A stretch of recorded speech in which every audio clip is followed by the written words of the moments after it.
Kick it off, film of an exhibition to break down. There's a lot of players to evaluate. Just any more takeaways since the exhibition, kind of where you guys are at going into on Thursday? Yeah, when watching back the game, I thought we pressed pretty well higher up the field and stuff. I think they got out a couple of times, and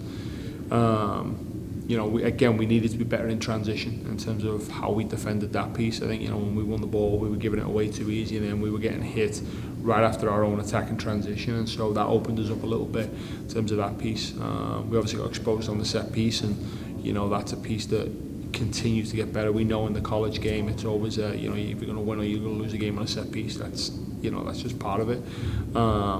So we felt good about it after again, performance-wise, a lot of good things that came out of it. We got to look at a lot of different players in different positions, and so that gives us some kind of definitive answers there as we move forward. Obviously, as the season plays out, kind of the identity of this team will become more clear. But what do you feel like are some defining characteristics of this group going into the match? The athleticism up top, and how we've got a lot of pace up top now. You know what I mean? And there's depth within that. And that's kind of what we recruited when we were looking for that piece. And I always reference back to the 21 season when we really got kind of the program moving in the right direction. We had pace up top, and that was the thing that was able to hurt teams. And so we recruited that. We went after that piece, and we looked at that. And then so I think being able to press teams higher up the field and being aggressive, that's what we got to get back to. And you did play a number of players last week. How many of those kids do you feel like you'll rely on right off the bat? Probably not. Definitely not as many as what we played. I mean, I think going into the game, we had such a good preseason. I mean, I couldn't, genuinely couldn't pick up one kid that didn't get after it through preseason. Everybody got after it, and so a lot of it was a reward for those kids as well. They've put the work in preseason. Some of them have to play positions they don't want to play in because we're trying to get in different types of games, and so it was good to see everybody out in the field. But definitely it'll narrow down to probably 15, 16 players as we get towards Thursday. What did you see out of your goalkeepers in general during this fall camp, especially with Leah moving on? That spot is open. What did you see out of the keepers? It's a good battle. I mean, Maddie's now fully healthy, and she's the most experienced that's been around here in terms of actual minutes. Julia's the most experienced out of that, and then Anna Solomon's been here for an entire year, so she's seen that piece, and then Leah Parsons has got a massive potential, really good with her feet, super athletic kid. And she's experienced because she's been with Canada, with the Vancouver Whitecaps as well, along with the national teams as well. So that's a good battle. I mean, we haven't got to a number one yet. We'll talk about it this afternoon, but we feel as though that's a legitimate battle. It's a younger team, obviously. We're half the roster as freshmen. What challenges does that present for you as a coach, and what opportunities does that kind of present to you going forward?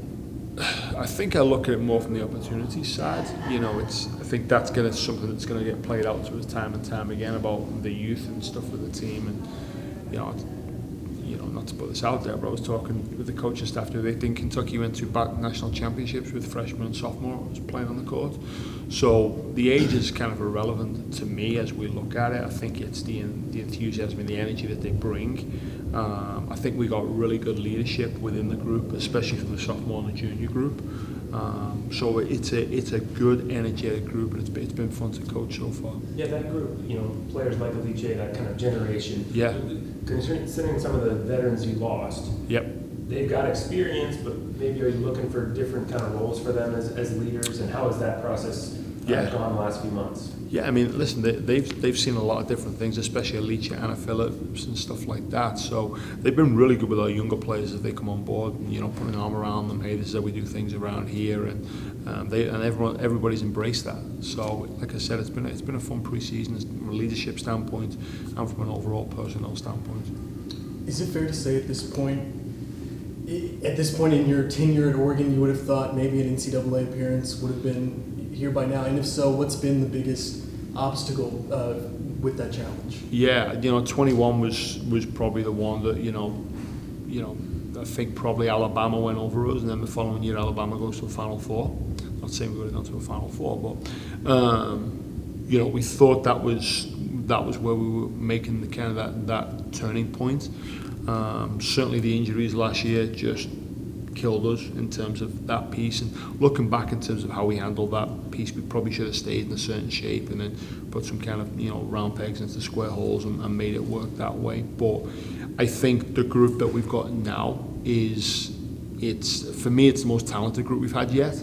Probably the most athletic group that we've had yet. Now it's up to us as coaches to make sure we mould that and move that into the direction we want.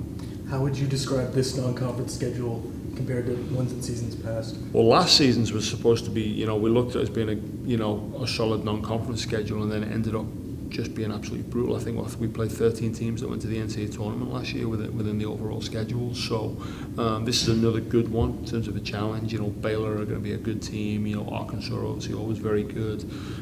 Missouri State went to the NCAA tournament last year. We go to the Arizonas to play those schools. Boise State, Cal Baptist, Denver. So we got really, really good teams going into the non-conference. So we're excited about that. Obviously, conference plays a little bit down the road, but the final year of the Pac-12, this has always been such a competitive gauntlet of a schedule. What's just kind of the feeling like heading into this season, knowing you're going to, play in this conference for the last time?